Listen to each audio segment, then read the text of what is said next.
Good evening everyone. आवाज़ आ रही है क्या? आवाज़ आ रही है क्या?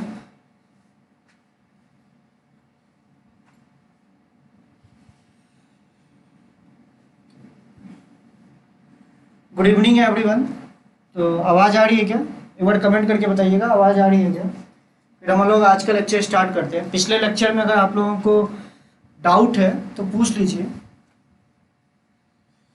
पिछले लेक्चर में अगर कोई डाउट है तो पूछ लीजिए, बाकी हम लोग स्टार्ट करते हैं, ठीक है? क्योंकि देखो बेटा, लॉजिकल बात है कि अगर डाउट है तो फिर मुझे पहले सबसे पहले उनको देखना पड़ेगा।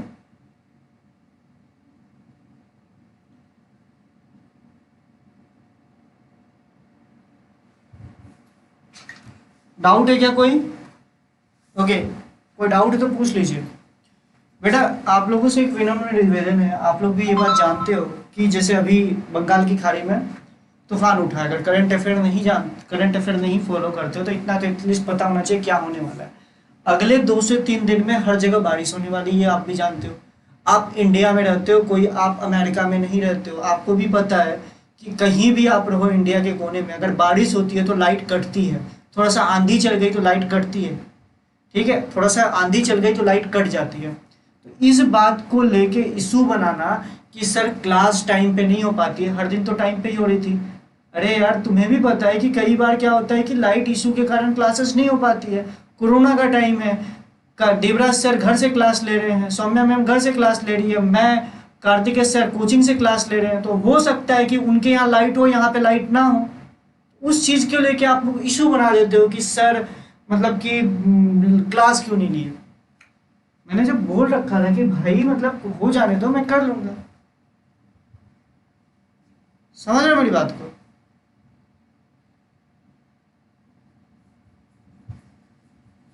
चलिए ठीक है। ओके, मैं बस आपको UXYZ बेटा कॉल इसलिए कट करता हूँ कि सिंपल सी बात है कि टीचर्स से आप ना बदतमीजी से बात नहीं कर सकते। मैं अगर आपसे प्यार से बात कर रहा हूँ तो आपको भी समझना पड़ेगा, ये बात याद रखिए, ठीक है?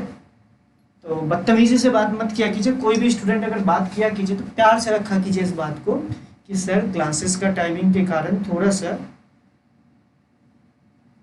ठीक है, क्लासेस के टाइमिंग के कारण सर थोड़ा सा हमारा ये प्रॉब्लम आ रहा है, तो हम लोग उस पर वर्क करेंगे। कल से मैं कोशिश करूंगा जरा से आप लोगों का क्लास का टाइमिंग डिस्टर्ब नहीं हो। हाँ ऑब्वियस सी बात है, लाइट अगर कटी हुई रहेगी तो बेटा मैं कितना भी चालू, इन्वर्टर एक टाइम तक जलता है, उसके बाद ख़त्म हो जाता है। लेकिन इस बात को लेके आप लोग इशू बनाते हो ना, सच बता रहा हूँ। एक बात बताऊँ, कोई काम अगर दिल से किया जाए ना तो वो उसमें बहुत मन लगता है, लेकिन वही काम के लिए आप किसी को प्रेशराइज करोगे ना। मेरे ऑफलाइन क्लास के बच्चों से तुम पूछना, मैं आज तक कभी इतना टाइम नहीं देखा हूँ। रात शाम को 7 बजे से लेके 1 बजे तक क्लास लेने वाला मैं से हूँ। याद रखना कि मुझे अगर किसी दिन अगर ये रह गया ना, मैं शाम को 7 बजे से लेके रात के 1 बजे तक क्लास भी लिया हूँ। अगर मेरे ऑफलाइन कोचिंग के बच्चे होंगे तो वो बोलेंगे कि सर कभी आज तक टाइम को टाइम नहीं देखे, ये कभी नहीं सोचा हूँ कि मुझे 1 घंटे की क्लास लेनी है। ऑब्वियसली आप लोग जानते हो कि 1 घंटे की क्लास ही होनी है आप लोगों की क्रैश कोर्स में। फिर भी मैंने कभी भी 1 घंटे से कम की तो क्लास नहीं ली, कभी भी लेता हूँ तो 1.5 घंटे तो मिनिमम चल ही जाता है। लेकिन फिर भी आप लोग इस चीज़ का इशू बनाते हो तो अच्छा नहीं लगता है। मुझे समझा करो यार, मतलब कि बच्चे नहीं हो।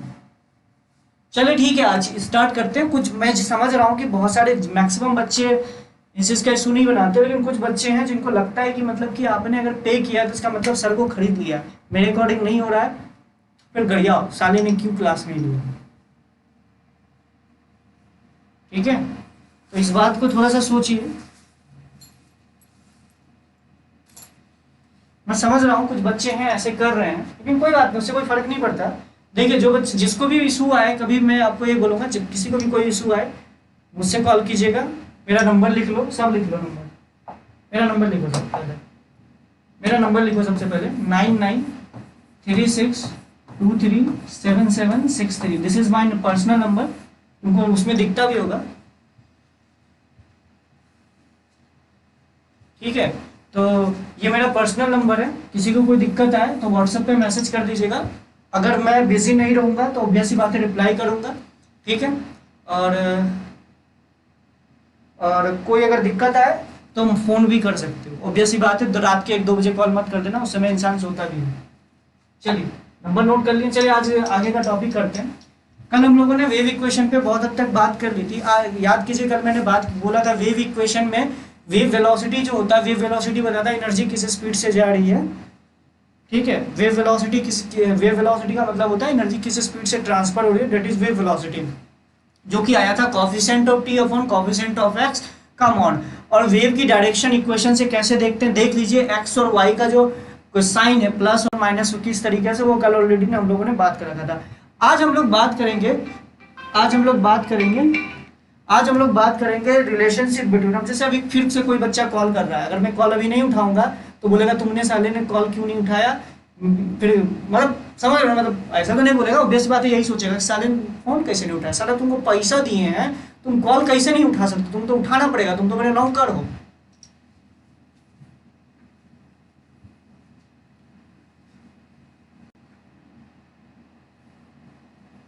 चलो ठीक है, चलिए करते हैं। अब जैसे मान लो वेव इक्वेशन आपको दे रखा है, जैसे सुनना मेरे को, वेव इक्वेशन आपको दे रखा है y is equals to a sine of, ध्यान से सुनिएगा, ओमेगा t माइनस के एक्स। आपको पता होगा प्लस 5 भी कर दो कोई दिक्कत नहीं है, प्लस माइनस जो भी कल मैंने आपको बताया था। अच्छा, x को फिक्स करोगे तो सिंपल सी बात है, उस पार्टिकल का उस सोर्स पार्टिकल से x डिस्टेंस दूर पे आपको SHM का इक्वेशन मिल जाएगा, SHM का इक्वेशन मिल जाएगा। अगर मैं यहाँ से x डिस्टेंस, जैसे यहाँ पे मेरा सोर्स पार्टिकल है, इससे x डिस्टेंस, अगर हम x की वैल्यू कुछ पुट करेंगे तो मुझे उस पार्टिकल का SHM का इक्वेशन मिल जाएगा। कल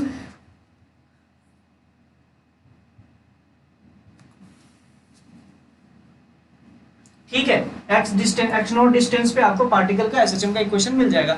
अब SHM में वेलोसिटी कैसे निकालना है, SHM में वेलोसिटी कैसे निकालना है वो आप लोगों को पता है। SHM में वेलोसिटी याद कीजिए, अगर आपको y as a function of t दे रखा है, y as a function of t दे रखा है, तो आप इसको किस तरीके से बताइएगा, बताइए वेलोसिटी कैसे निकालेगा, उसको डिफरेंशिएट कर दीजिए। तो इसको डिफरेंशिएट कर देते हैं। अच्छा, अगर आप सुनना मेरी बात को ध्यान से, अगर समझोगे, एक रस्सी है, यहाँ पे आपको सोर्स पार्टिकल के बारे में पता है, सोर्स पार्टिकल से x डिस्टेंस पे अगर किसी पार्टिकल का SHM पुट करना है तो सिंपल सी बात है, अगर x को आपने फिक्स कर दिया तो ये किसी एक x पार्टिकल का आपको SHM का इक्वेशन बता देगा। अगर SHM का इक्वेशन बता देगा तो SHM में आप SHM में सिंपल सी बात है, SHM में आप वेलोसिटी कैसे निकालते हो, dy बाई dt, सिंपल सी बात है, तो आप इसी को कर दीजिए dy बाई dt। अच्छा, इसको पार्शियल डिफरेंशिएशन क्यों बोलते हैं, पार्शियल डिफरेंशिएशन का मतलब आपको पता होगा, एक चीज को आप कांस्टेंट मानते हुए दूसरी चीज के रिस्पेक्ट में डिफरेंशिएट कर दो, तो यही हो जाएगा dy बाई dt। इसको हम लोग बोलेंगे a omega cos of omega t minus के एक्स प्लस 5।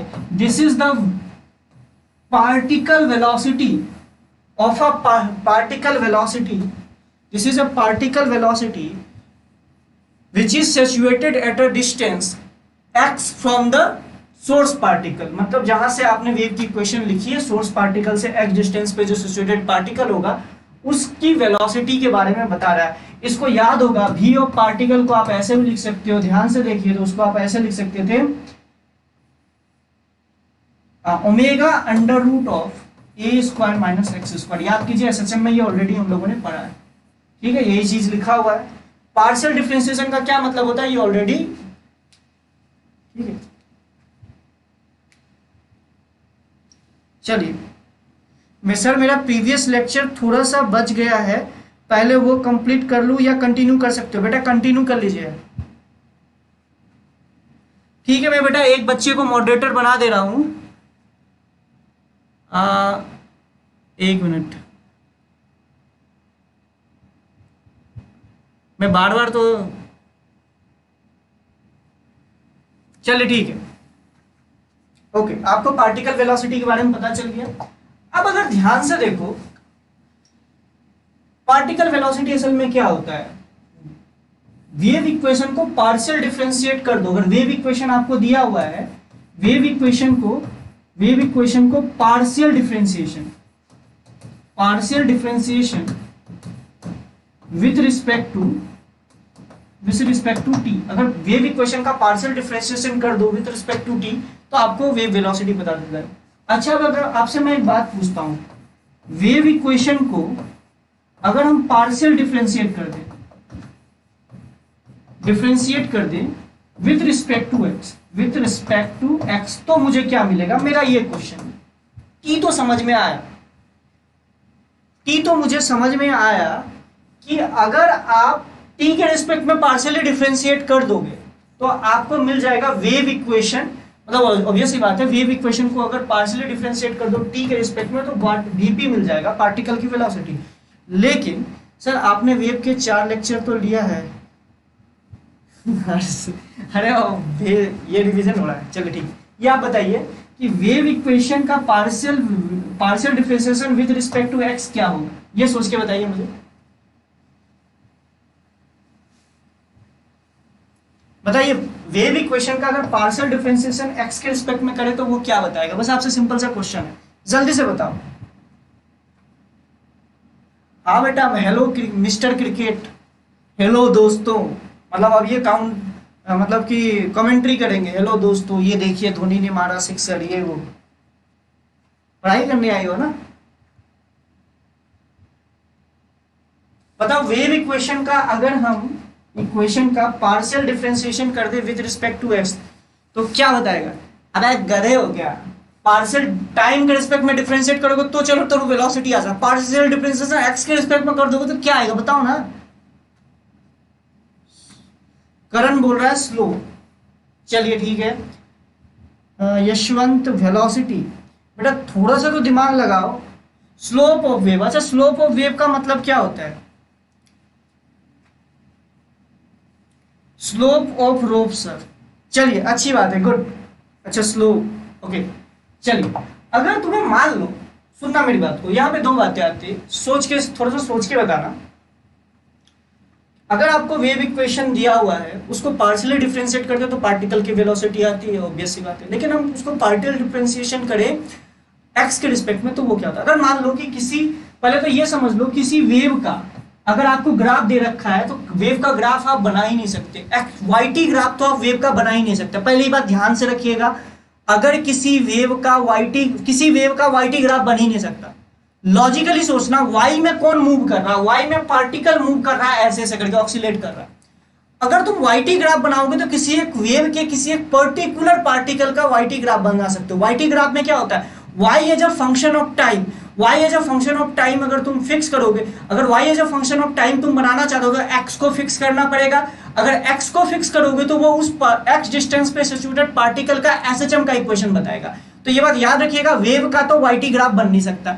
अच्छा अगर yx ग्राफ बना रखा है, अगर समझ करो किसी वेव का अगर yx ग्राफ बना रखा है तो उसका क्या मतलब है? yx ग्राफ का मतलब होता है कि टाइम को फिक्स कर दो। टाइम को अगर आपने जैसे ही फिक्स किया तो उसका मतलब है किसी एक इंस्टेंट पे, जैसे मान लो रस्सी है, रस्सी में इस तरीके से वेव चल रही है, तो किसी टाइम में आपने उस रस्सी का फोटो खींच लिया, जो रस्सी की शेप बनी वही होता है yx ग्राफ। तो ये याद रखिएगा, yx ग्राफ वेव का क्या बताता है? t इक्वल्स टू टी पे रस्सी का शेप क्या बताता है? t इक्वल्स टू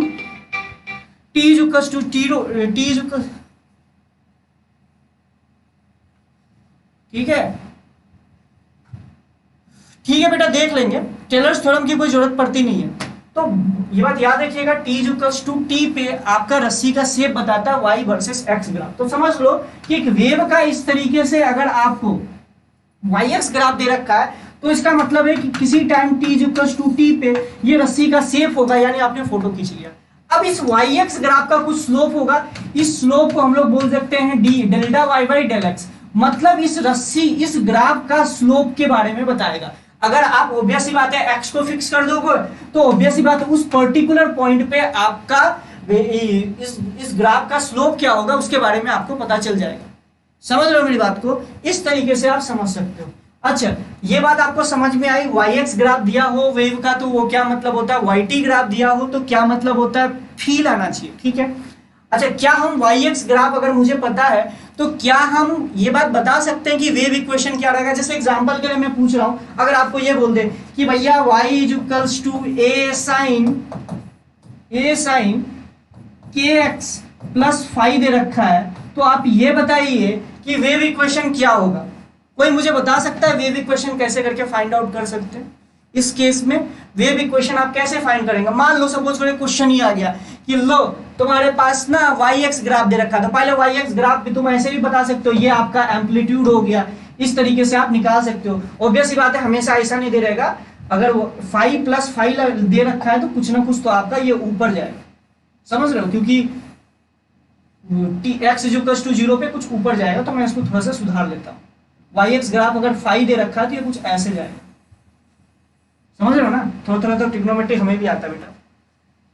ठीक है, तो आप बताइए इससे आप वेव इक्वेशन कैसे लिखें, बताओ बेटा।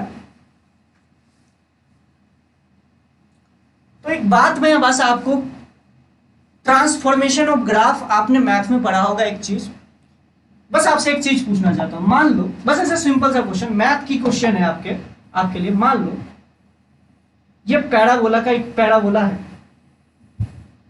y is equal to x square. ध्यान से सुनना, ये पैराबोला है। अगर मैं इस पैराबोला को इसी तरीके से रखूं और एक्स एक्सिस के अबाउट पॉजिटिव एक्स डायरेक्शन में अगर इसको शिफ्ट कर दूं, एक्स इज इक्वल टू 1 पे इसका ये पॉइंट चला गया, तो बताइए इसके इक्वेशन में क्या फर्क पड़ेगा। समझ रहे हो मेरी बात को। मैं आपसे बस ये क्वेश्चन पूछने चाह रहा हूं कि आपने मैथ तो पढ़ा होगा भाई, ग्राफ व्राफ तो सबको बनाने आता है। मैं आपसे ये बोलने की कोशिश कर रहा हूं, अगर आपको इसका इक्वेशन पता है, इसको एक्सिस वाई एक्सिस के अबाउट इसको इस तरीके से स्लाइड कर दीजिए। जो पहले इसका रेक्टस जो भी बोलते हैं आप, ये 0,0 पे था, अब ये हो गया है 1,0 में। तो बताइए इसका इक्वेशन अब क्या हो जाएगा। पहले आपको इक्वेशन पता था y is equal to x square, मुझे लगता है इसका इक्वेशन आएगा, ध्यान से देखिए, y is equal to x minus 1 का स्क्वायर। अगर आप पॉजिटिव साइड y एक्सिस के अबाउट इसको शिफ्ट करते हो, मतलब x एक्सिस के अबाउट शिफ्ट करते हो पैरेलली, y एक्सिस के पैरेलली शिफ्ट करते हो x डायरेक्शन में, पॉजिटिव x डायरेक्शन पे, तो माइनस आता है। और यहाँ पे अब ध्यान से देखिए, अगर नेगेटिव में शिफ्ट करते तो प्लस आता।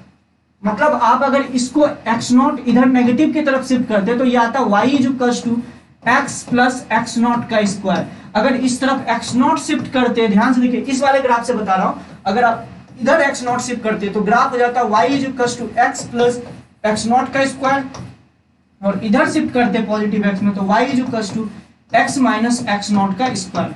तो ध्यान से देखिए, दोनों केस में आपको पता है, ये बात समझ रहे हो मेरी बात को। इस तरीके से आप कर सकते थे, ठीक है, समझ में आया ये कैसे करके हम लोग कर सकते हैं। ये आप लोगों का ऑलरेडी मैथ में आप लोगों को बताया जाता है। अब इसी तरीके से मेरा एक कहना है, अगर आपको ये शेप पता है तो रस्सी का तो पार्टिकल छोड़ के उससे निकलने वाला नहीं है, समझ रहे हो, एक्स स्क्वायर माइनस 1 की। अबे ये मैथ की चीज है, गधेरे हो क्या, मैथ की चीज है जो मैंने ये बताया, मैथ में भी लोले हो गया भाई, ये जो बता रहा हूं ये अगर नहीं समझ में आया, ये समझ रहे हो ना कि इधर अगर शिफ्ट करते तो ये आता है x माइनस ऑफ x0 कब होता है, जब y एक्सिस के अबाउट पैरेलली, आप y एक्सिस की पैरेलली x डायरेक्शन पे शिफ्ट करते हो। ये तो ऑब्वियस सी बात है बेटा, ये इतना तो पता होना चाहिए, नहीं आता तो अभी याद कर लीजिए, ठीक है। अब इसी चीज को मैं आपसे ये बोलने की कोशिश करूँ, अब ये से वेव है, वेव में क्या होता है कि यही शेप आगे बढ़ता है, अगर आपको याद होगा तो यही शेप जो है आगे बढ़ता जाता है। तो अगर ध्यान से देखो तो किसी टाइम t पे क्या होगा, अगर वेव वेलोसिटी आपको इस तरफ दे रखी है, सपोज करो वेव वेलोसिटी इस तरफ दे रखी है, तो ये शेप कैसा बन जाएगा, अगर तुम लॉजिकली सोचो तो ये शेप कुछ देर बाद ऐसा बन जाएगा, यही तो जाएगा किसी time t equal to t पे ये इधर इस तरफ बन जाएगा। अच्छा, अगर वेव वेलोसिटी आपको v0 दे रखी है तो लॉजिकली बताइए, ये जो पहले व्हाइट वाला जो था ये आपको t इक्वल टू t0 पे, जो भी टाइम पे आपको याद, मान लीजिए t इक्वल टू 0 पे, t इक्वल टू 0 पे आपको वेव का इक्वेशन दे रखा है, और ये जो येलो वाला है ना t इक्वल टू t पे वेव का इक्वेशन दे रखा है, और वेव की वेलोसिटी आपको दे रखी है v0। तो लॉजिकली आप सोचिएगा तो आपको पता आएगा कि ये जो ग्राफ है ना व्हाइट वाला से ये वाला, ये vt शिफ्ट हो गया है। समझ, ध्यान से देखो, ये व्हाइट वाला ग्राफ ही आगे vt शिफ्ट हो गया। अब कितना शिफ्ट हो गया, vt शिफ्ट हो गया। तो आप x के जगह क्या लिखिएगा, मुझे लगता है आप x के जगह लिखिएगा a sine of k into, ध्यान से देखो, x के जगह लिखिएगा x minus of vt plus of y, यही आपका हो जाएगा वेव इक्वेशन। समझ रहे हो मेरी बात को, समझ रहे हो मेरी बात को, समझ रहे हो मेरी बात को। अरे यही चीज तो किया, ये व्हाइट वाली पहले वेव थी किसी time t equal to t0 पे या t इक्वल टू 0 पे, आपको पता था। अब आपको t इक्वल्स टू टी पे ये जो ग्राफ है, ये सिंपल सी बात है, vt आगे निकल गया होगा, तो vt आगे निकल गया होगा तो ध्यान से देखो व्हाइट वाले से ये कितना आगे शिफ्ट हो गया, y एक्सिस के अबाउट आपने इसको x एक्सिस के पॉजिटिव x डायरेक्शन में कितना शिफ्ट कर दिया, vt शिफ्ट कर दिया, तो x के जगह क्या पुट कर दीजिए, x माइनस ऑफ vt। ये बात आपको समझ में आई? अगर आपको xt ग्राफ दे रखा है, सॉरी वाई एक्स ग्राफ दे रखा है, तो उससे वेव इक्वेशन कैसे फाइंड आउट करेंगे, ये ऑलरेडी हम लोगों ने बात कर ली, ठीक है। इससे ज्यादा मैं आपको नहीं बता पाऊंगा बेटा, क्योंकि ऑब्वियस सी बात है, इस पे पूरा दिन कंप्लीट नहीं करना है। अच्छा, जहां तक हम लोग बात कर रहे थे कि चलिए हम लोगों ने तो ये बात की कि वाई एक्स ग्राफ के बारे में, क्या किसके बारे में बात की, वाई एक्स ग्राफ के बारे में। वाई एक्स ग्राफ के बारे में तो ये हमें पता चल गया कि ये वाई एक्स ग्राफ की हेल्प से हम कैसे वेव इक्वेशन फाइंड आउट कर सकते हैं। अच्छा एक बात बताओ, अगर यही वेव वेलोसिटी इस तरफ हुआ होता, लॉजिकली सोचना, अगर यही जो है वेव की वेलोसिटी इस तरफ हुआ होता तो मुझे लगता है x प्लस और vt आता। अगर किसी को नहीं पता है तो ये बात समझिएगा, अगर यही वेव वेलोसिटी अभी मैंने पॉजिटिव x में ले रखा है तो चलो देखो x माइनस और vt आया, और यही वेलोसिटी अगर नेगेटिव x में हो गई होती तो x प्लस और vt आता। समझ लो, अभी तो माइनस में हुआ, प्लस में भी हो सकता था अगर वेव वेलोसिटी दूसरी डायरेक्शन में दी होती। अच्छा, अब ये बताओ, अगर मान लो कि इसके हर एक पॉइंट का स्लोप जो होगा वो अलग अलग होगा, मतलब कि del Y by del x जो होता है, डेल वाई बाई जो डेल एक्स होता है, वो इस ग्राफ का स्लोप के बारे में बताता है, इस ग्राफ के स्लोप के बारे में बताता है। मतलब रस्सी का शेप जो हो रहा है ना, रस्सी का जो शेप बना है, उसके हर एक पॉइंट पे रस्सी का जो स्लोप होगा वो क्या होगा, इसके बारे में बताता है। अच्छा, अब थोड़ा सा वेव इक्वेशन के साथ थोड़ा सा हम लोग छेड़छाड़ करते हैं तो आपको समझ में आएगा। चलिए y इज इक्वल्स टू, ध्यान से देखिए, a sin ओमेगा टी दे रखा है, a sin ओमेगा टी, चलिए प्लस ऑफ kx ही मान लेते हैं, कोई दिक्कत नहीं है भैया। तो चलिए हम लोग पहले निकालते हैं del Y by del x, del Y by del t. तो ये असल में क्या होता है बताइए, del Y by del t क्या होता है, पार्टिकल वेलोसिटी। ये ऑलरेडी मैंने आपको बता रखा है, del Y by del t क्या होता है, पार्टिकल वेलोसिटी होता है। चलिए कोई बात नहीं, इसको देखते हैं, ठीक है, कोई दिक्कत तो नहीं है ना। तो del Y by del t की बात करें तो del Y by del t निकालेंगे तो लिखोगे a omega sine, sorry sine नहीं होगा, कॉस होगा,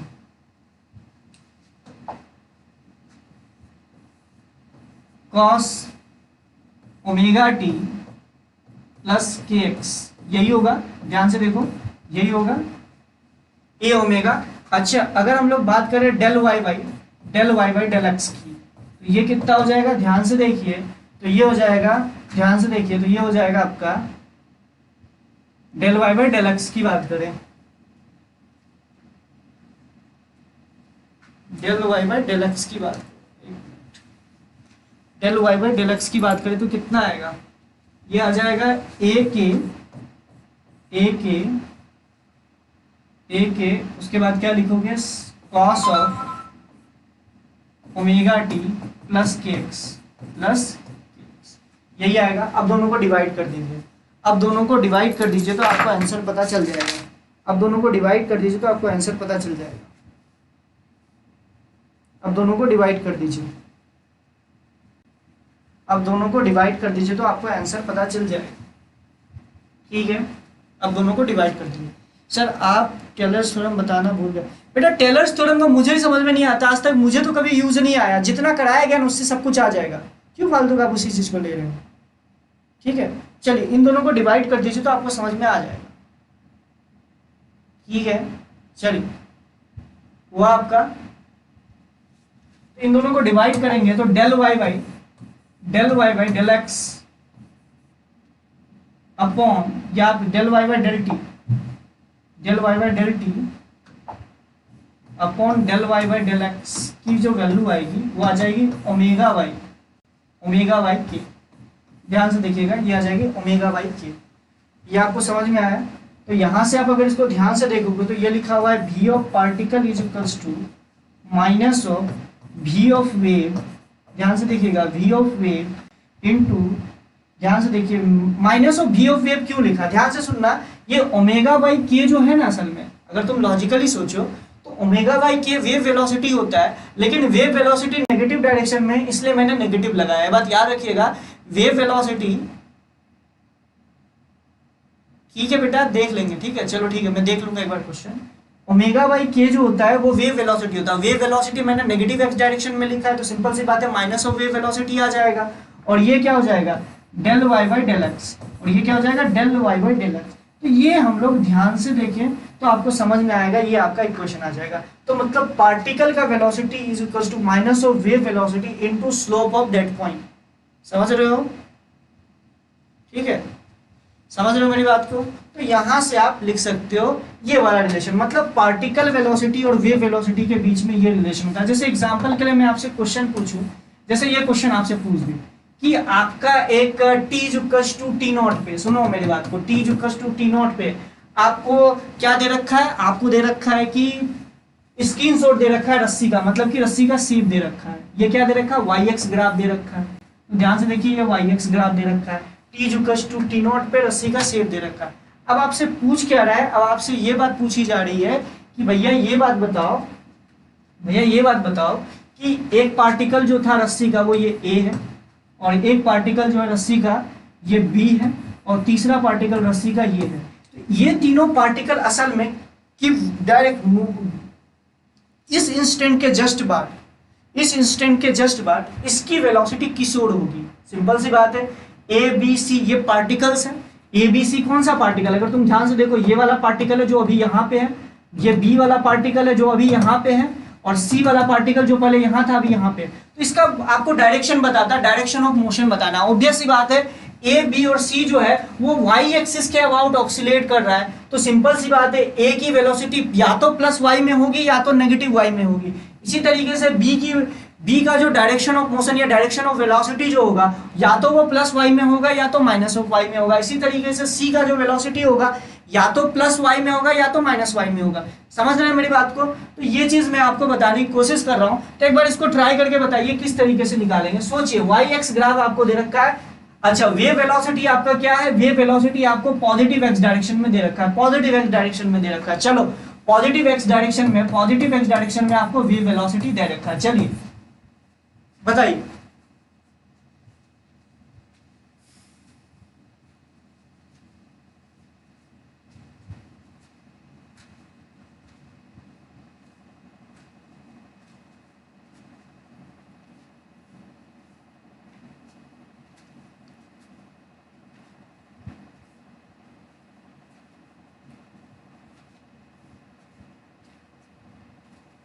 तो देखो, v ऑफ ए अगर हम लोग लिखें, v ऑफ पार्टिकल ऑफ ए पे जो प्रेजेंट पार्टिकल उसकी वेलोसिटी किस डायरेक्शन में होगी, आप इसको ऐसे लिख सकते हो। जैसे अभी मैंने फॉर्मूला बताया, इस फॉर्मूले से आप लिख सकते हो। माइनस लिखिए, वेव वेलोसिटी किस डायरेक्शन में है? पॉजिटिव एक्स डायरेक्शन में है तो मैं इसको पॉजिटिव लिखता हूं, मतलब पॉजिटिव एक्स डायरेक्शन में तो पॉजिटिव, अगर नेगेटिव एक्स डायरेक्शन में होता तो नेगेटिव लगाते हैं। समझ रहे हो मेरी बात को? तो पॉजिटिव ये कहाँ पे है भैया? पॉजिटिव है। अच्छा, इस पॉइंट पे, ए पॉइंट पे स्लोप क्या है? देखो आराम से देखो, ए पॉइंट पे जो स्लोप है वो क्या है? पॉजिटिव है। अगर तुम ध्यान से देखो, ए पॉइंट पे जो स्लोप है, स्लोप क्या होता है? इस लाइन का स्लोप क्या होगा? पॉजिटिव होगा। तो ये भी हो गया पॉजिटिव। मतलब जो भी ऑफ ए पे जो प्रेजेंट पार्टिकल है उसकी वेलोसिटी नेगेटिव में आई। नेगेटिव का मतलब वो क्या बता रहा है? नेगेटिव वाई, मतलब वो आपको बता रहा है नेगेटिव वाई डायरेक्शन में। इस तरीके से आपको लिखना है, बस ये याद रखना है। ध्यान से देखिए, माइनस ऑफ भी ऑफ वे। अब भी ऑफ वे को आप प्लस और माइनस से दिखाइएगा, प्लस और माइनस से दिखाइएगा। अच्छा, ये फॉर्मूला आपको कैलकुलेशन के लिए भी यूज आ सकता है। कभी मान लो आपको स्लोप के बारे में पता है, भी ऑफ वेव के बारे में पता है, तो आप उससे भी निकाल सकते हो। समझ रहे हो मेरी बात को? तो उस हिसाब से आप निकाल सकते हो। तो मैं यही बोल रहा हूँ कि अगर आपको डायरेक्शन ओनली बताना है तो फिर आप प्लस माइनस से ही पुट किया कीजिए। तो देखिए, ध्यान से देखो, वेलोसिटी ऑफ वेव जो है वो आपका प्लस एक्स डायरेक्शन पे जा रहा है तो उसके लिए प्लस साइन से असाइन किया। अब डी वाई वाई जो डेल एक्स है वो असल में क्या बताता है? Slope of the curve. तो ध्यान से देखिए, उस ए पॉइंट पे जो स्लोप है पॉजिटिव में है तो इसलिए मैंने इसको पॉजिटिव से डिफाइन किया। तो यहाँ पे देख लीजिए, ये आ जाएगा नेगेटिव, तो नेगेटिव प्लस प्लस, तो ये हो गया नेगेटिव, तो मतलब ये नेगेटिव वाई डायरेक्शन में जा रहा होगा। समझ रहे हो? अच्छा, बी पॉइंट के लिए निकाले, अगर तुम ध्यान से देखो तो भी पार्टिकल ऑफ बी को निकालो तो ध्यान से देखो, यहाँ लिखोगे माइनस। अच्छा, बी पॉइंट, अच्छा वेव वेलोसिटी जो है पॉजिटिव एक्स की तरफ है तो ये तो भैया पॉजिटिव ही होगा, लेकिन बी पॉइंट पे जो स्लोप है ना वो नेगेटिव है।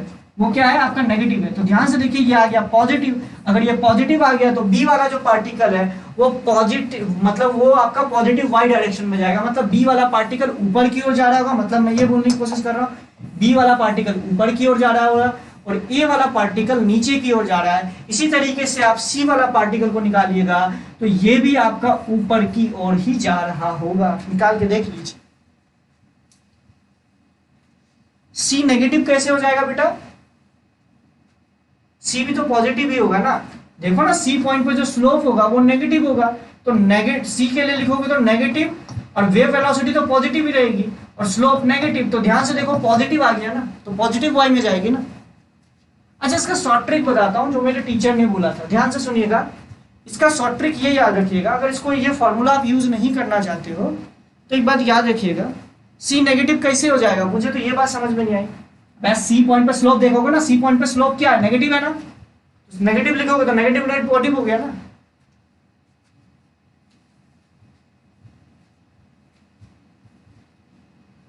गधे हो क्या? चलिए, इसका अगर शॉर्ट ट्रिक देखो तो इसको इस तरीके से आप याद रख सकते हो। ये मेरा नहीं है, मेरे सर ने मुझे बताया था, तो मैं सोच रहा हूं आप लोगों के साथ भी शेयर कर देता हूं। ये फॉर्मूले के बेसिस पे तो कोई भी आपका सॉल्व कर सकता है, ठीक है। फॉर्मूले के बेसिस पे तो कोई भी सॉल्व। एक मिनट, इंपॉर्टेंट कॉल, एक मिनट रुकिएगा।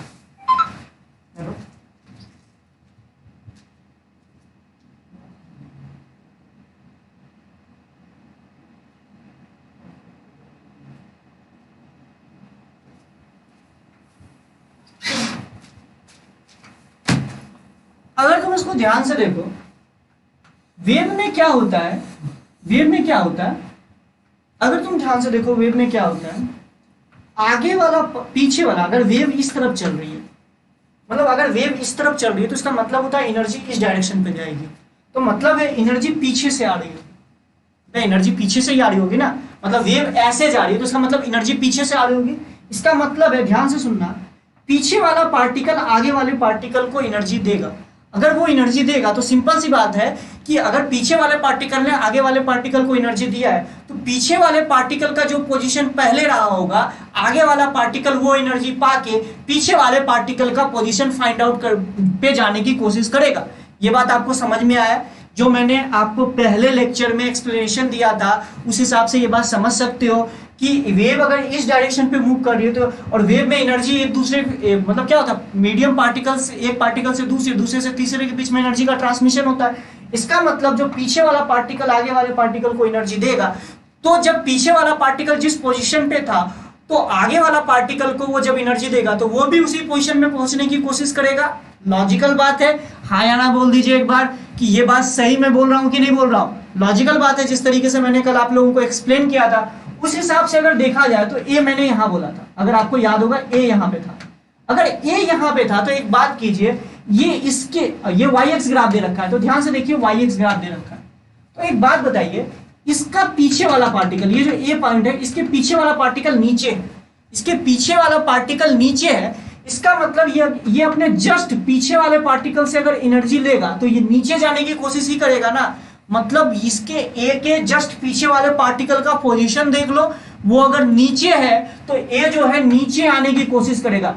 इसी तरीके से बी पॉइंट यहां लिखा था, अगर बी पॉइंट देखोगे तो इससे जस्ट पीछे वाला पार्टिकल, इसके जस्ट पीछे वाला पार्टिकल ये है, ये ऊपर है, इसका मतलब ये ऊपर जाने की कोशिश करेगा। इसी तरीके से यहाँ पे सी को देखा था तो सी के जस्ट पीछे वाला पार्टिकल, अरे वेव ऐसे मूव कर रही है तो इसके जस्ट पीछे वाला पार्टिकल कौन सा होगा?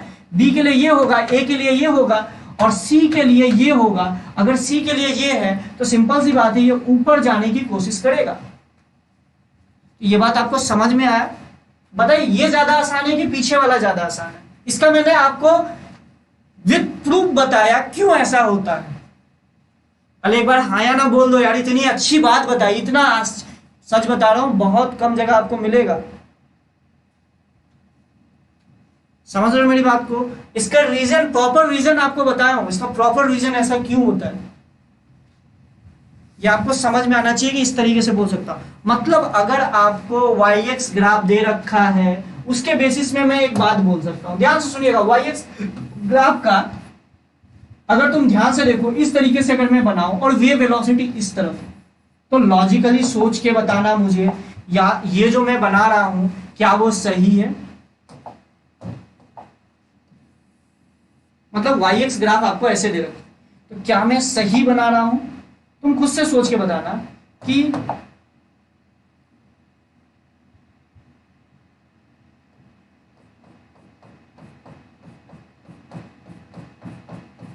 यहां तक के सारे पार्टिकल नीचे जा रहे होंगे, फिर यहां तक के पार्टिकल देखो तो ये ऊपर जाने की कोशिश करेंगे,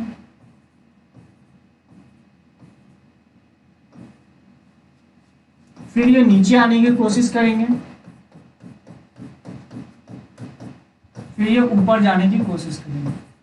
तो इस तरीके से आप सोच सकते, ये आपको दिख रहा होगा। ये अपने पीछे वाले को फॉलो करेगा, सिंपल सी बात है, ये नीचे तो ये भी नीचे, ये अपने पीछे वाले को फॉलो करेगा, तो पीछे वाला ऊपर है तो ये भी ऊपर जाने की कोशिश करेगा। इस तरीके से देखो,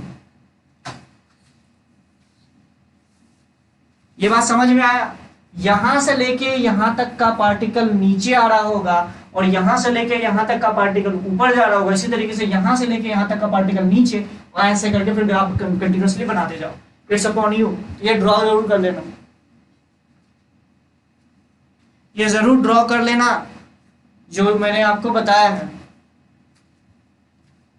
देखो बातें तो बहुत छोटी छोटी होती है लेकिन वो काम की होती है। और हाँ, दूसरा चीज वो याद जरूर रखना, स्लोप इज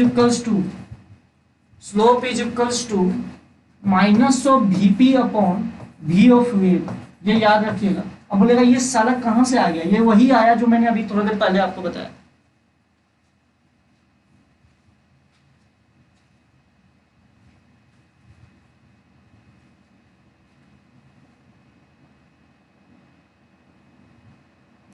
समझ में आया आपको? ये भी आप रिलेशन चाहो तो याद रख सकते हो, अच्छा रिलेशन, ठीक है, ये रिलेशन अच्छा रिलेशन है। चलिए ठीक है, ये आप लोगों को समझ में आया। अच्छा, अब हेडिंग डालिएगा वेव इक्वेशन। अब वेव इक्वेशन क्या होता है असल में? याद कीजिए, मैंने सिंपल हार्मोनिक वेव के बारे में बताया था, लेकिन एक्चुअली अगर बात देखिए तो कोई भी चीज वेव कब हो सकता है, कोई भी इक्वेशन वेव इक्वेशन को कब सेटिस्फाई करेगा, तो ये याद रखिएगा। मैं जैसे एक इसके लिए बता रहा हूँ, इसी से आपका प्रूफ हो जाएगा। जैसे अगर मान लें कि सिंपल हार्मोनिक वेव के बारे में बात करें तो उसका इक्वेशन कुछ इस फॉर्म में होता है। अगर आपको याद होगा ए साइन, अगर आपको याद होगा ए साइन या कॉस होगा, ए साइन याद होगा plus minus of omega t plus minus of के एक्स प्लस फाइव, इस फॉर्म में आपका सिंपल हार्मोनिक वेव का इक्वेशन होता है। अगर आपको याद होगा तो इसका कोई एक केस ले लेते हैं। तो चलिए एक केस ले लेते हैं, y is equals to a sine omega T minus के एक्स। चलिए यही लेते हैं, फाइव को भी छोड़ते हैं।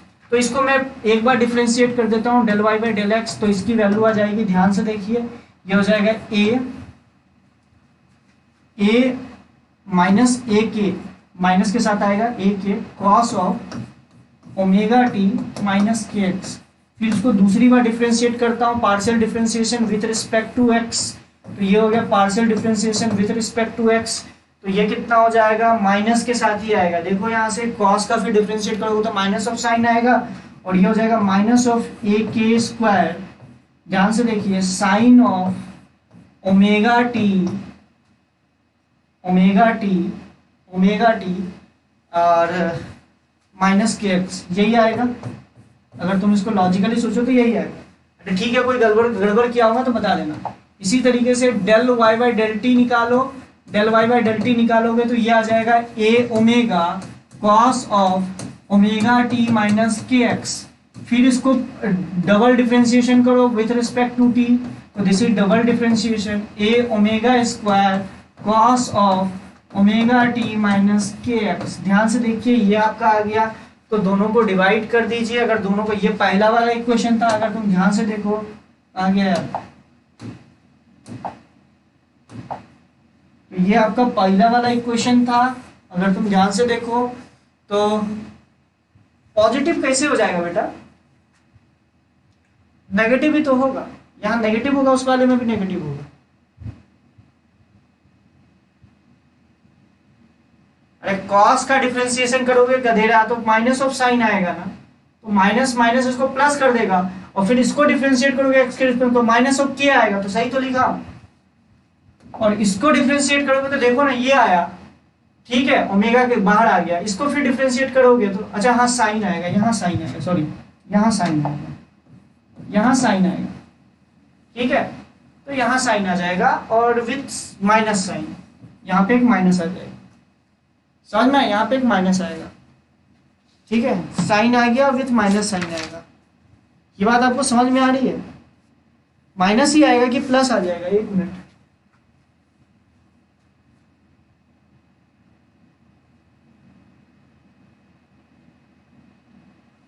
माइनस नहीं आएगा क्या? एक मिनट, इसको डिफ्रेंशिएट करा, कॉस को माइनस आ जाएगा, सही है ना? माइनस नहीं आएगा ना?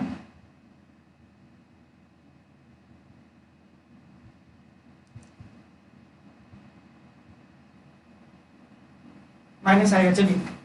तो अगर इसको तुम ध्यान से देखो तो दोनों को डिवाइड कर दोगे तो ये आ जाएगा, ध्यान से देखना। तो लिख रहा हूं, देखो ध्यान से देखना, del Y by del T का square is equals to minus of V of wave square into del Y by del x का स्क्वायर। देखिए ये आएगा क्या?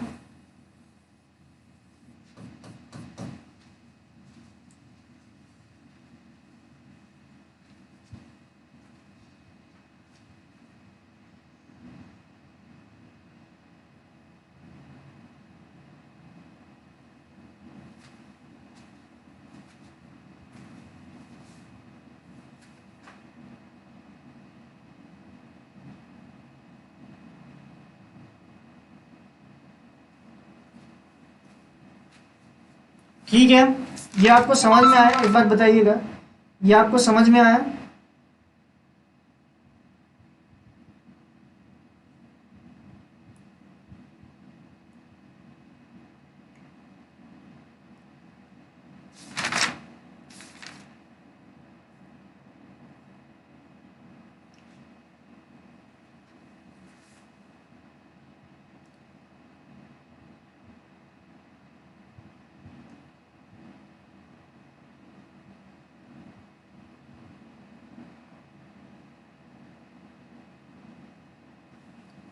चलिए ठीक है, अच्छी बात। कोई भी रिलेशन जो इस इक्वेशन को फॉलो करेगी, कोई भी रिलेशन, याद रखिएगा, कोई भी relation y as a function of, अगर तुम ध्यान से देखो, कोई भी रिलेशन अगर y as a function of x comma t होगा, जो प्रीवियस वाले को फॉलो करेगा, वही आपका वेव इक्वेशन हो जाएगा। एक बार मैं देख लेता हूँ माइनस आएगा कि नहीं आएगा। ठीक है, ठीक है, प्रीवियस वाले को मैं देख लेता हूँ।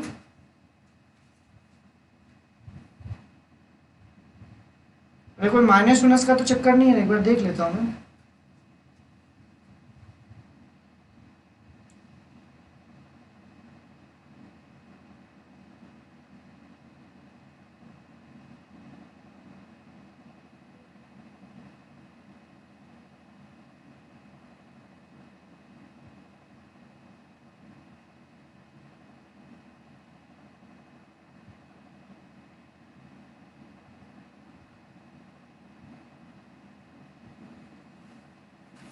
सही है ना? एक बार देख लीजिएगा, मुझे भी देख लेने दो।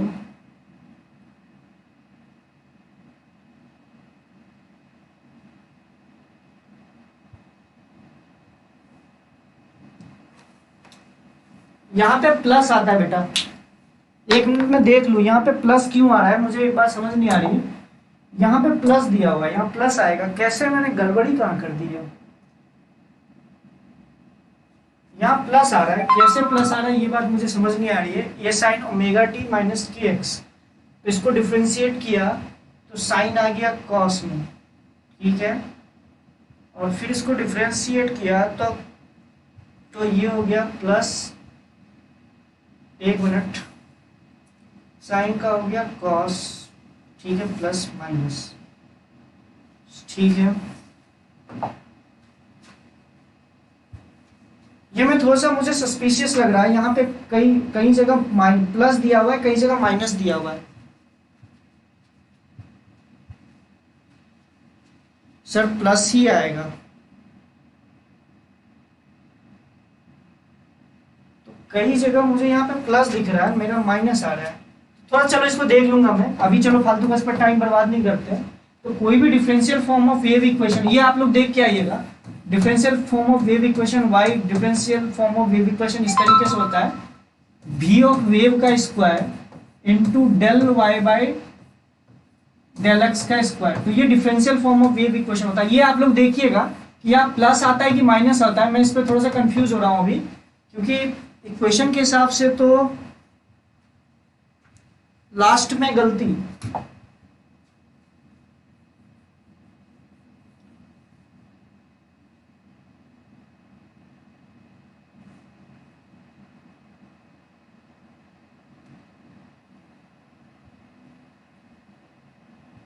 चलो ठीक है, रन दो। ठीक है, चलो इसको रन दो।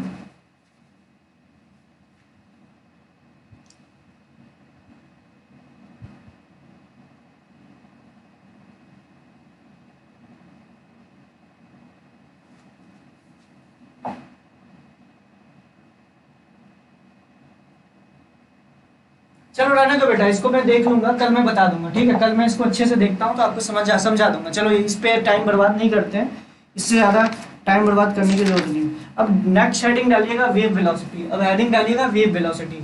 तो हमने एक वेव वेलोसिटी तो हमें इक्वेशन से पता चल जाएगा। वेव वेलोसिटी दूसरा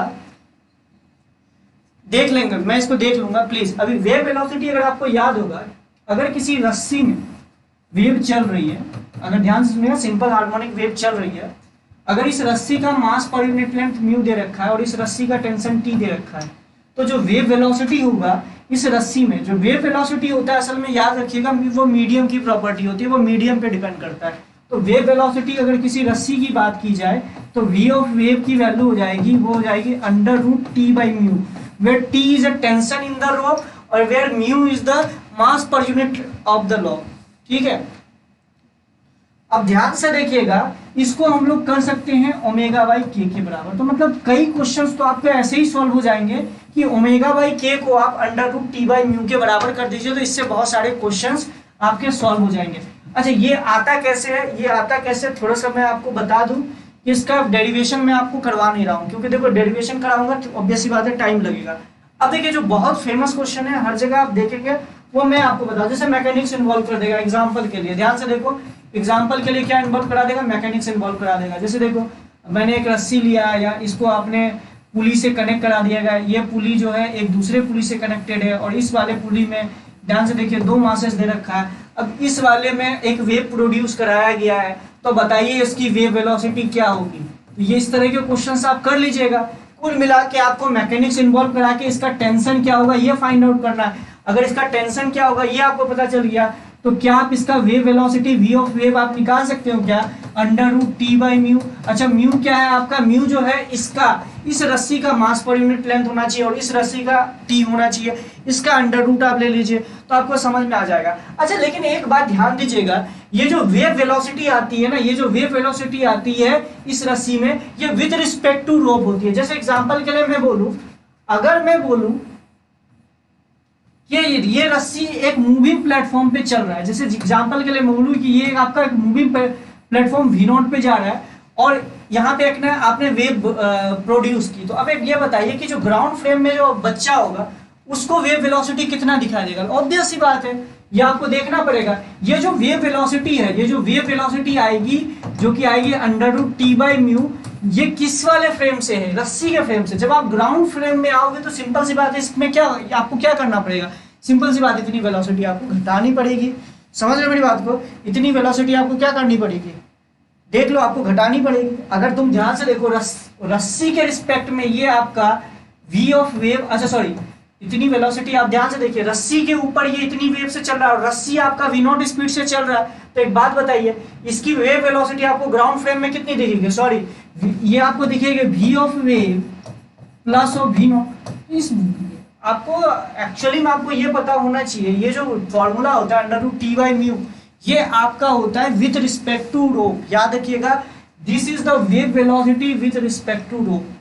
समझ में आया आप लोगों को, this is the wave velocity with respect to रोप।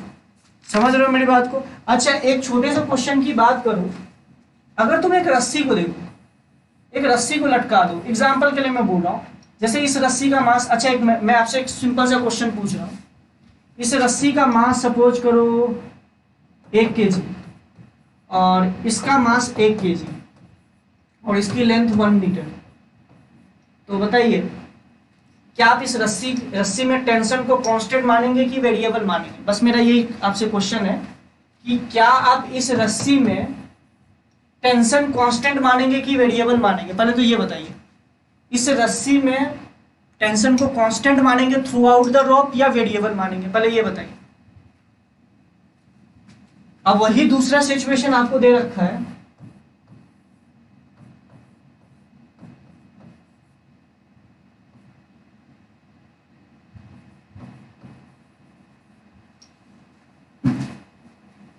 बताइए, इस वाले केस में रस्सी में जो टेंशन है वो कांस्टेंट मानेंगे या इस वाले केस में रस्सी में जो टेंशन है कांस्टेंट मानेंगे?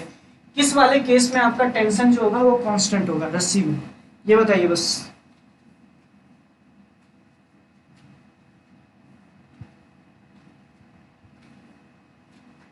बेटा इसमें ध्यान से देखो ना, रस्सी का जो मास है जो इससे ऑब्जेक्ट लटक रहा है उसके कंपेरेबल है, तो सिंपल सी बात है रस्सी में जो टेंशन होगा वो वेरिएबल होगा ना। अगर रस्सी में टेंशन वेरिएबल होगा तो वेव वेलोसिटी भी हर एक पॉइंट का अलग अलग होगा, क्योंकि wave velocity with respect to rope होता है √T/μ। अगर टेंशन वेरी कर रहा होगा रस्सी में तो लॉजिकल बात है वेव वेलोसिटी भी अलग अलग होगा। तो लेकिन इस वाले में ध्यान से देखो, रस्सी का जो मास है इसके कंपैरिजन में बहुत ज्यादा स्मॉल है, तो सिंपल सी बात है इस रस्सी को, इसको आप लाइट स्ट्रिंग मान सकते हो या मासलेस स्ट्रिंग मान सकते हो, और ये आपका मासलेस स्ट्रिंग नहीं है। रेफरेंस की बात हो जाएगी, कंपैरिजन की बात हो जाएगी। बात याद रखिएगा, इसके रिस्पेक्ट में ये मासलेस रोप हो जाएगा, लेकिन इसके रिस्पेक्ट में ये मासलेस रोप नहीं होगा, क्योंकि यहाँ पे आपका जो रस्सी का मास है और जो लोड का मास है ये दोनों कंपैरेबल है। समझ रहे हो मेरी बात को? तो ये छोटी सी केस आपको बताया हूं, लेकिन आपको समझना है। अच्छा, अब जैसे यही क्वेश्चन आया था सपोज, अब आपसे एक क्वेश्चन पूछता हूं, ध्यान से सुनिएगा, बहुत फेमस क्वेश्चन है, इसका रिजल्ट आप लोग रट भी रखे होगे, कोई दिक्कत नहीं, हर बुक में आपको मिल जाएगा। एक क्वेश्चन, एक रस्सी है, ये रस्सी है, मानो मोटा बना दिया मैंने, इसकी लेंथ आप L मान लीजिए और इस रस्सी का मास L, ये इस तरीके से टंगा हुआ है।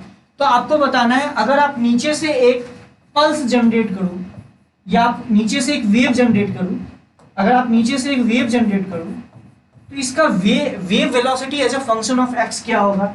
इसका जो वेव वेलोसिटी होगा, wave velocity as a function of x क्या होगा, ये आप निकाल के बताइए। और ये रस्सी जो है यूनिफॉर्म है, ये जो रस्सी है ना यूनिफॉर्म है, ऐसा नहीं कि कोई ये कहीं ज्यादा भारी है कहीं कम भारी है, ये नहीं, ये आपको दे रखा है। तो इसका wave velocity as a function of x बताइए मुझे, अभी करके दिखाइए। इसका wave velocity as a function of x निकाल के दिखाइए। अगर एक रस्सी इस तरीके से टंगी हुई है, उसका मास कुछ दे रखा है, तो सिंपल सी बात है वेव की जो वेलोसिटी होगी वो वेरिएबल होगी, क्योंकि भैया हर एक पॉइंट का टेंशन अलग अलग है। अगर हर एक पॉइंट का टेंशन अलग अलग है तो लॉजिकल बात है ना कि वेव वेलोसिटी आपका हर एक पॉइंट का अलग अलग होगा। तो wave velocity as a function of x निकाल के दिखाइए, आप करके दिखाओ भाई जल्दी से।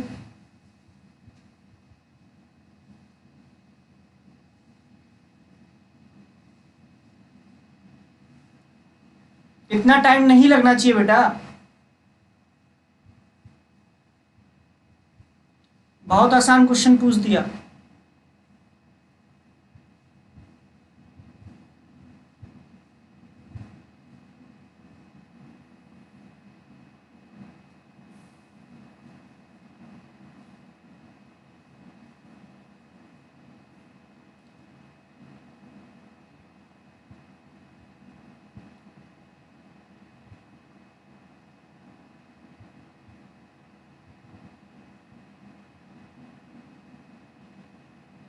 अगर मुझे ध्यान से सुनो, अच्छा x कहां से लें, चलिए x हम नीचे से ले लेते हैं, मतलब बॉटम पॉइंट से ले लेते हैं। x डिस्टेंस पे वेव की वेलोसिटी कितनी होगी?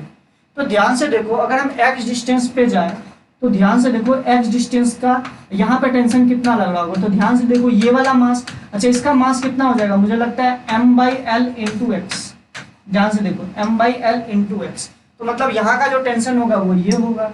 तो आप ध्यान से देखिए इस वाले रस्सी का म्यू कितना दे रखा है आपको, जो म्यू दे रखा है वो दे रखा है m/l। ध्यान से देखिए m/l ही दे रखा है, क्योंकि ये यूनिफॉर्म रस्सी है तो m/l ही होगा इसका, ठीक है। तो अगर तुम ध्यान से देखो तो वेव वेलोसिटी क्या होता है, अगर तुम देखो वेव वेलोसिटी जो होता है वो होता है √T/μ।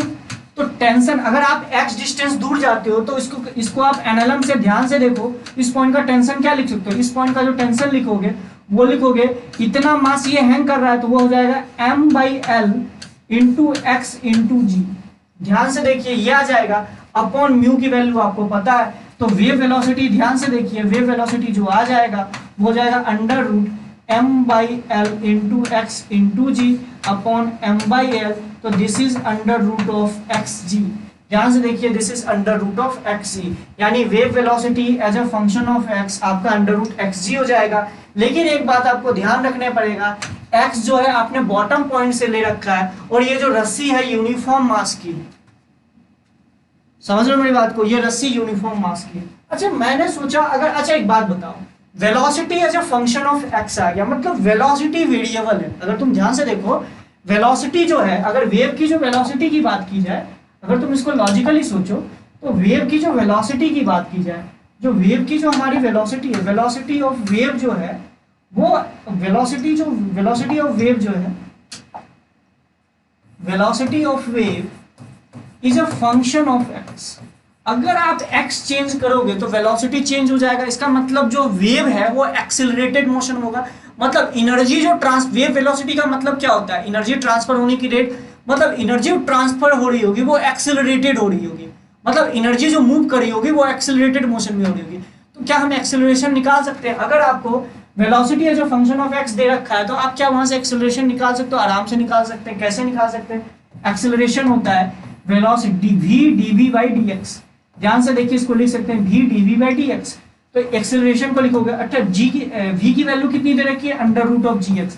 जब इसको आप सॉल्व करोगे तो ध्यान से देखिए, इसको जब आप सॉल्व कीजिएगा तो ये कितना आ जाएगा? अंडर रूट ऑफ g तो यही रहेगा बाय 2 इंटू रूट एक्स आ जाएगा जब इसको डिफ्रेंशिएट करोगे, क्योंकि v तो था आपका अंडर रूट ऑफ gx।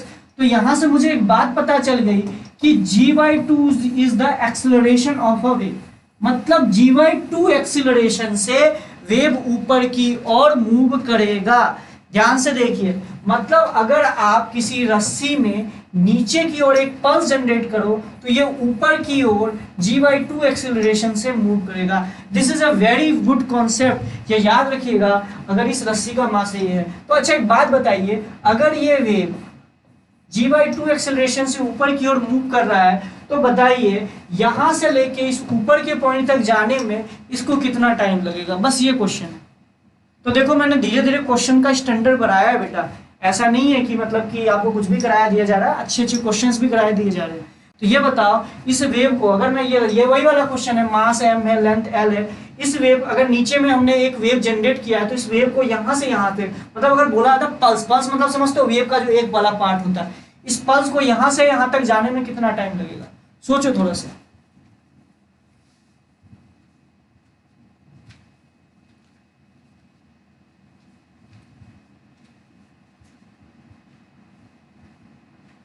ये L लेंथ है ना, याद कीजिए।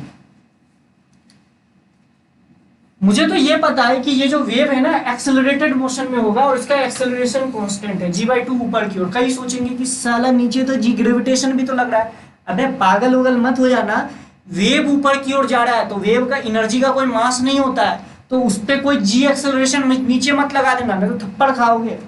अबे एनर्जी का कोई मास थोड़ा होता है, एनर्जी अगर ऊपर जा रही है तो क्या उसमें एक्सेलरेशन लग जाएगा?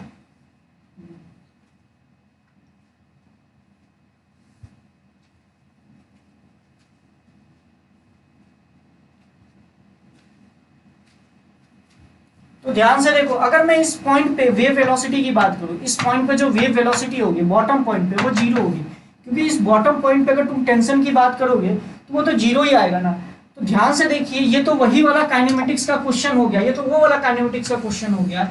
एक पार्टिकल है जिसकी इनिशियल वेलोसिटी जीरो है और उस वो जो एक्सेलरेटेड मोशन में उसका जो एक्सेलरेशन g/2 है। तो एक बात बताइए, अगर ये g/2 एक्सेलरेशन में है तो एक बात बताइए, मुझे बस लॉजिकल क्वेश्चन का आंसर दीजिएगा, इसको L डिस्टेंस ट्रेवल करने में कितना टाइम लगेगा? आराम से आप इसको कर लोगे बहुत इजी तरीके से। अगर ये तो एक्सेलरेशन का सिंपल से काइनेमेटिक्स का सिंपल सा क्वेश्चन हो गया ना कि v 0 से एक g/2 एक्सेलरेशन से आगे बढ़ रहा है तो L लेंथ को कवर करने में उसको कितना टाइम लगेगा? लॉजिकली। ठीक है, चलिए, तो ये आपका हो गया। ये बहुत अच्छा क्वेश्चन था, इसको याद रखिएगा। दूसरा क्वेश्चन मेरा से ये है कि मान लीजिए अब हमने ये किया, अब हमने क्या किया, ध्यान से सुनिएगा, पूरा मैं डिलीट करता हूं। मान लीजिए एक रस्सी है जिसका मास आपको स्मॉल m दे रखा है और इसके नीचे एक मास लटकाया हुआ है कैपिटल है। अच्छा, ये जो m मास है और ये जो कैपिटल m है ये कंपेरेबल है, मतलब कि ऐसा नहीं है कि ये स्मॉल आर्म इसके कंपैरिजन में बहुत छोटा होता। अगर ये स्मॉल ये जो स्मॉल एम मास जो यानी रस्सी का मास इस मास के कंपैरिजन में बहुत छोटा होता है, तो सिंपल सी बात है इस पूरे रस्सी में टेंशन आप सेम मान लेते हैं। अगर रस्सी में टेंशन सेम मान लेते हैं तो वेव की वेलोसिटी कांस्टेंट होती है, यहाँ से यहाँ तक जाने में वेव को कोई एक्सेलरेशन मोशन का काम नहीं करता। लेकिन अगर तो आपसे ये पूछा जा रहा है, ये आप लोगों का होमवर्क है, ये आप लोगों का होमवर्क है, इस केस में अगर हम यहाँ से एक पल्स जनरेट करें और इसकी लेंथ L दे रखी है, तो उसको यहाँ से यहाँ तक ट्रेवल करने में कितना टाइम लगेगा, ये आपका क्वेश्चन। मतलब ऐसा नहीं है कि ये m मास जो है इससे बहुत छोटा है या बहुत ज्यादा बड़ा है, ये दोनों कंपेरेबल है। अगर ये 10 kg है तो ये मान लो 15 kg होगा या 20 kg होगा। तो उस केस में आप बताइए कि एक पल्स हमने यहाँ पे जनरेट किया तो उसको यहाँ से यहाँ तक जाने में कितना टाइम लगेगा। इस रस्सी का लेंथ L दे रखा है और ये रस्सी यूनिफॉर्म लेंथ की है। तो ये आप लोगों के लिए कल के लिए होमवर्क रहा, तो कल हम लोग इसके आगे करेंगे। ठीक है बेटा, आज यहीं तक रखते हैं, नेक्स्ट लेक्चर में हम लोग इसके आगे कंप्लीट करेंगे। तब तक के लिए कल अगर सुन लो मेरी बात को, एक लास्ट बार जाते आते एक पॉइंट बोलूंगा बेटा, ध्यान से सुनिएगा। अगर फिर कोई इलेक्ट्रिसिटी का इशू रहता है तो प्लीज उसके लिए हल्ला उल्ला मत कीजिएगा। सिंपल सी बात है, आपकी क्लासेस फिर 6:30 बजे शिफ्ट हो जाएगी। जिस क्लासेस में इलेक्ट्रिसिटी का इशू रहा, सर एमयू क्या है, एमयू कहाँ कुछ लिखा है भाई, ये एम मास दे रखा है, ये एम जो है ना, ये जो एम है ये स्मॉल एम इस रस्सी का मास दे रखा है, ये जो एल है इस रस्सी का लेंथ है, और यहाँ पे पल्स जनरेट किया गया, ये पल्स मैंने बनाया है गधेरे। ये नीचे में ये जो जस्ट जो मास लटकाया हुआ है ना, ये जो मास लटकाया हुआ है ना, ये जो मास लटकाया हुआ है कैपिटल एम, इसमें यहाँ पे एक पल्स जनरेट किया गया या ये बोलो वेव जनरेट किया गया। इस बॉटम पॉइंट पे एक वेव जनरेट किया गया है, उसको ऊपर जाना है। सिंपल सी बात है, इस पल्स जनरेट किया गया उसको ऊपर जाना है, तो उसको कितना टाइम लगेगा। ठीक है, और सिंपल सी बात है, आप लोगों से हाथ जोड़ के रिक्वेस्ट है बेटा, प्लीज कुछ चीजें हमारे बस में नहीं रहती है। अगर कोई भी चीज हमारे बस में नहीं रहती है, लाइट इलेक्ट्रिसिटी या किसी भी चीज का इशू आता है, तो सिंपल सी बात है कि